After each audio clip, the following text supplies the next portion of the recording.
Assalamualaikum warahmatullahi wabarakatuh. Halo semua, kita dari kelompok 3 akan mempresentasikan mengenai materi ke-14 yaitu tentang manajemen konflik. Nah, sebelumnya kita akan memperkenalkan diri terlebih dahulu nih, yaitu saya Rosita Wandari, Saya Adelia Rahma Agustina. Saya Zara Sofira Maselina. Saya Cahya Pelita. Saya Bramantio. Oke guys, menurut kalian ya, sebenarnya konflik itu selalu tentang pertengkaran gak sih? Enggak juga sih Ros, kan konflik itu terjadi kapan aja ya. Terus konflik itu nggak selalu soal kayak negatif gitu loh. Nah, sesuai materi yang udah kita pelajari nih, konflik itu perjuangan antara dua orang atau lebih tetapi punya tujuan yang berbeda-beda.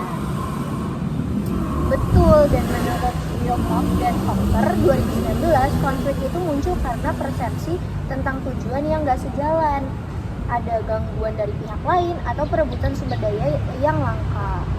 Jadi misalnya nih, aku sama Bram punya ide beda dalam kerja kelompok. Kalau gak diselesaikan dengan komunikasi yang baik, bisa jadi konflik. Iya banget, konflik itu nggak cuma antara dua orang, bisa dalam diri sendiri juga. Jadi menurut kalian semua, konflik itu dibagi berapa jenis? Nah, konflik itu ada intrapribadi, ada antar pribadi, dan konflik organisasi. Semua jenis itu punya karakteristik dan penyebabnya berbeda-beda. Konflik antar pribadi biasanya muncul karena perbedaan kepribadian, persepsi, atau nilai. Sedangkan konflik organisasi bisa lebih kompleks karena melibatkan struktur dan sistemnya. Nah, kita masuk ke penyebab konflik antar pribadi. Biasanya sih karena beda pandangan yang nggak bisa disatukan. Atau karena orang gak bisa terima sesuatu yang ambigu, pengen semuanya pasti, padahal hidup banyak abu-abunya. Tuh, aku pernah nih, aku tuh sempat salah paham gitu sama omongan seseorang. Padahal yang dia maksud tuh nggak kayak gitu. Jadi tuh aku salah paham gitu kan sama mereka. Nah, menurut kalian kalau kayak gitu tuh konfliknya terjadi penyebab karena apa sih? Nah, makanya penting banget buat kenal sama konsep, yaitu jendela Johari ini membantu kita buat mengenal diri sendiri atau bahkan orang lain di sekitar kita gitu loh. Jendela Johari itu ada 4, dari diri terbuka, diri buta, diri tersembunyi, dan diri tidak dikenal. Kita jadi tahu apa yang orang lain lihat dari diri kita dan apa yang kita belum tahu. Nah, yang menarik, area yang paling berkembang itu diri terbuka. Artinya, makin banyak hal yang kita dan orang lain ketahui, maka makin mudah komunikasinya terjalin. Nah, untuk mengurangi konflik, kita perlu membuka diri dan menerima feedback. Komunikasi itu kuncinya. Tapi kadang banyak tahu orang yang nggak mau terbuka karena mereka takut dihakimi gitu. Padahal justru kalau misalkan kita terbuka itu cepet gak sih masalahnya makin selesai, daripada kita mendem itu malah makin nggak selesai.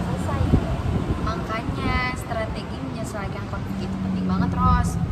Kita bisa mulai dari membuka diri, menerima masukan, dan membangun kepercayaan antar sekitar kita. Dan yang gak kalah penting, jangan gampang baper guys ya.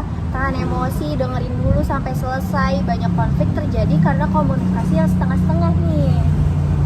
Ada juga solusi akhir dari konflik, bisa win-win, win-loss, atau bahkan loss-loss. Tapi tujuan terbaik kita tuh cari win-win solution. Win-win itu pas semua pihak dapat manfaat dan gak ada yang dirugikan. Tapi itu perlu kompromi dan empati tinggi. Betul banget. Tapi kadang tuh orang pengennya menang sendiri gak sih? Nah, padahal kalau kita mikir bareng-bareng, kita tuh bakal bisa nyelesain masalahnya gitu. Dengan cara jalannya yaitu musyawarah. Win-loss itu biasanya bikin hubungan jadi renggang. Satu pihak itu merasa puas, tapi yang satunya lagi merasa kecewa. Kalau loss ya dua-duanya rugi. Misalnya karena sama-sama keras kepala dan gak mau kalah. Biasanya hal itu sering terjadi sih guys. Intinya sih komunikasi yang sehat dan terbuka itu solusi awal dan akhir semua konflik. Nah, sekarang konflik organisasi ini sering banget terjadi, bahkan di organisasi, kampus, atau proyek kecil-kecilan. Biasanya itu karena tujuan timnya tuh nggak sama tuh, nggak sejalan gitu kan, atau bisa sumber daya kayak waktunya atau alatnya tuh nggak dibagi secara adil. Bisa juga karena perbedaan status